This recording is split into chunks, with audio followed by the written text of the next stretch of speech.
yesterday in Major League Baseball. Wow, just electric. Totally. A full slate of games, tons of action everywhere you looked. So we've got the rundown, basically a recap of everything that went down. Yep. And the plan is, well, to dig into it. Exactly. Cut through the noise, give you the real takeaways, the stuff that actually matters from all those games. Right. We're not just going to, read box scores. We want to actually break down what happened, maybe see what the bigger picture looks like after yesterday. Okay, let's do it. Let's dive right into the American League East. First up, Boston Red Sox, Cleveland Guardians. Yeah. Doubleheader. And a sweep for Boston. Yeah. 7-3, then 13-3. Oof. Yeah, that sounds like an offense that really showed up. Oh, definitely. Yeah. What really struck me was how consistent they were across both games. Like, in Game 1, you had Devers, Bogarts, multiple hits, RBIs, kind of setting the tone. Right. And then Game 2, boom, J.D. Martinez with a grand slam. That's the punctuation mark, isn't it? Yes. It wasn't just, scattered hits.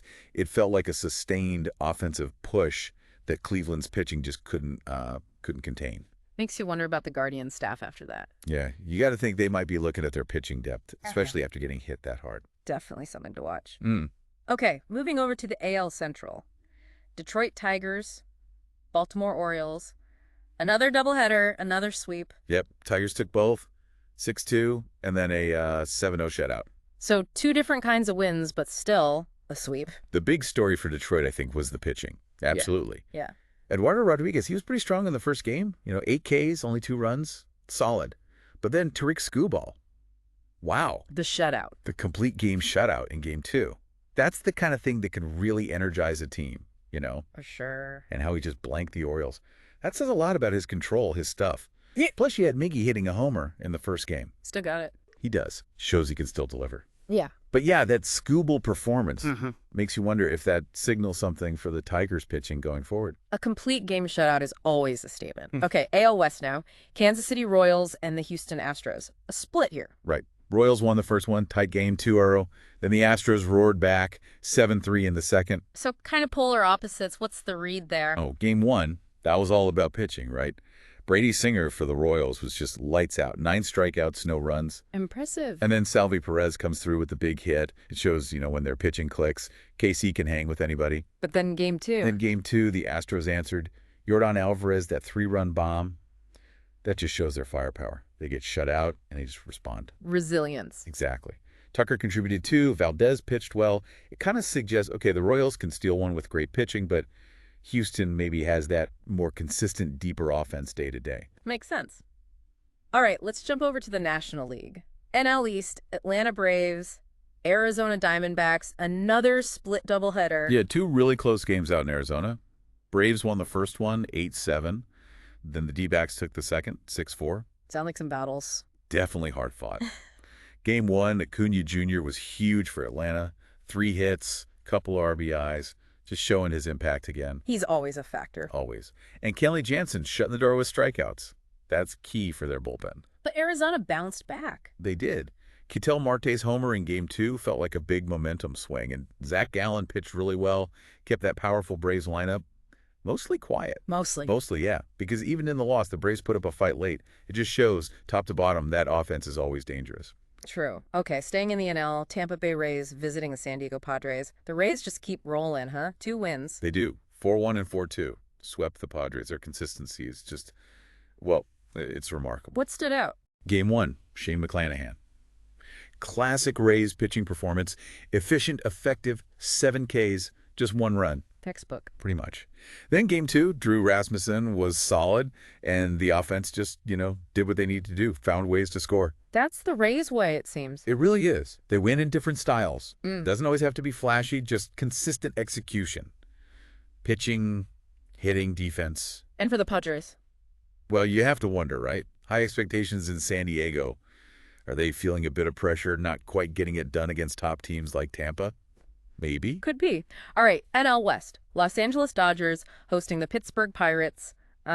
This looked like a mismatch on paper and kind of played out that way. Yeah, pretty dominant sweep for the Dodgers. 8-4 and 9-2. Not much drama there. Not really. When that Dodgers offense gets going like it did yesterday, forget about it. Mookie Betts, Freddie Freeman doing damage in Game 1. And Game 2. Max Muncy with a grand slam. Yeah. They just have so many weapons. Yeah. And then you get a quality start from Kershaw. Icing on the cake. Exactly. It's tough. You just wonder, what adjustments can teams even make when LA's clicking like that? Good question. Okay, let's switch back to the American League West. Seattle Mariners and the Miami Marlins. This one was weird. Huh. Yeah, definitely a strange pair of games. Yeah. First game, Mariners absolutely crushed them, 14-0. 14-0. Yeah. Julio Rodriguez, 4 hits, a homer.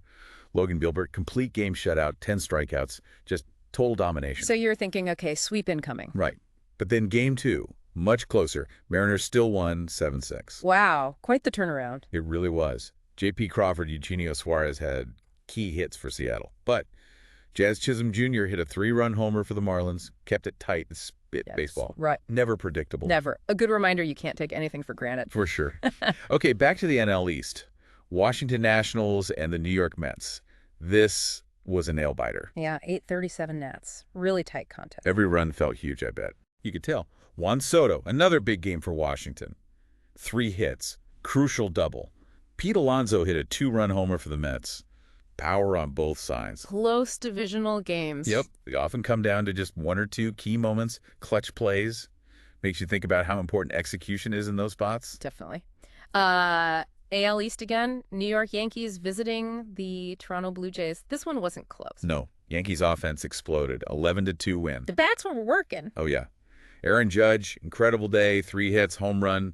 Giancarlo Stanton drove in 4 runs. That's just, pure power. And Cole pitched well? Cole was strong, too, 8 strikeouts. When they get that combo of hitting and pitching, very tough. The Jays have got to figure out how to slow them down. Absolutely. That's a key matchup in the division. Okay, AL Central. Minnesota Twins blanked the Los Angeles Angels, 5-0. Yeah, this was a pitching story. Joe Ryan for the Twins. Complete game shutout. Complete game shutout, 10 strikeouts, just a phenomenal outing. That kind of performance can really lift the whole pitching staff. And they got some offense, too. Just enough. Byron Buxton hit a homer. But Ryan was the star. Nice win for Minnesota. Now, NL Central. Milwaukee Brewers hosting the St. Louis Cardinals. Brewers got a convincing win here, 7-1. Another strong pitching performance, seems like. It does seem to be a theme, yeah. Corbin Burns doing Corbin Burns things. 9 Ks, just 1 run over 7 innings. Dominant. And the offense. Christian Yelich had a great day. 3 hits, including a home run. That's a big win against a division rival. Shows Milwaukee's strength on both sides. Okay, NL Central again. Cincinnati Reds beat the Colorado Rockies pretty handily. Yeah, 8-1 Reds. Another team where both offense and pitching clicked. Who stood out? Jonathan India had a monster game. 4 hits, homer. Joey Votto drove in 3. And Hunter Green on the mound. 10 strikeouts for him, too. 10 Ks. Yeah, really impressive stuff from the rookie. Shows what the Reds can do when it all comes together. All right, NL West. San Francisco Giants and the Texas Rangers. Close one. Very close. Giants won 3-2. Sounds like pitching dominated. Logan Webb was solid for San Francisco, 8 strikeouts. Brandon Crawford delivered the game-winning RBI double. Clutch hit. Rangers had some pop, though. Adolis Garcia hit another homer for Texas. Shows their power threat. But, yeah, Giants pitching held firm in the end. Tight game. Every at-bat mattered. Okay, one more. AL West, Oakland Athletics and the Chicago White Sox. Another tight one. Yep, 3-2 As. Same story, really. Good pitching, timely hitting. Who pitched well for Oakland? Paul Blackburn. 7 strikeouts, Gabumit, and Seth Brown got the big game-winning hit. And the White Sox. Luis Robert homered, but wasn't quite enough. Just goes to show, in these low-scoring games, 1 swing, 1 hit can be the entire difference. So wrapping it all up, what's the big takeaway from yesterday's marathon of baseball? Well, you saw a bit of everything, didn't you? Some absolutely dominant pitching performances like Skubal and Ryan and Gilbert. Yeah, the shutouts were impressive. Totally. Then you had massive offensive outbursts like the Red Sox, the Dodgers, the Yankees. And a whole bunch of those really tight one-run nail-biter type games, too. Exactly. It really highlights the different ways teams can win and how things can change dramatically from game to game, even in a doubleheader. And these results, they start to shape things, right? Standings, momentum. For sure. You see teams like the Rays and Dodgers looking really consistent. Maybe some other teams, after yesterday, are looking at areas they need to shore up. It sets the stage for what's next. So as you, the listener, kind of digest all this baseball action, maybe think about what surprised you the most yesterday. Yeah, which performance, which result, maybe feels like it could have the biggest ripple effect moving forward. Because yesterday was just another perfect example of how unpredictable baseball is and how many different compelling stories can play out on any given day. That really is the beauty of the game, isn't it? Yeah. So many narratives packed into one day. Well, thanks for diving deep into all that MLB action with us.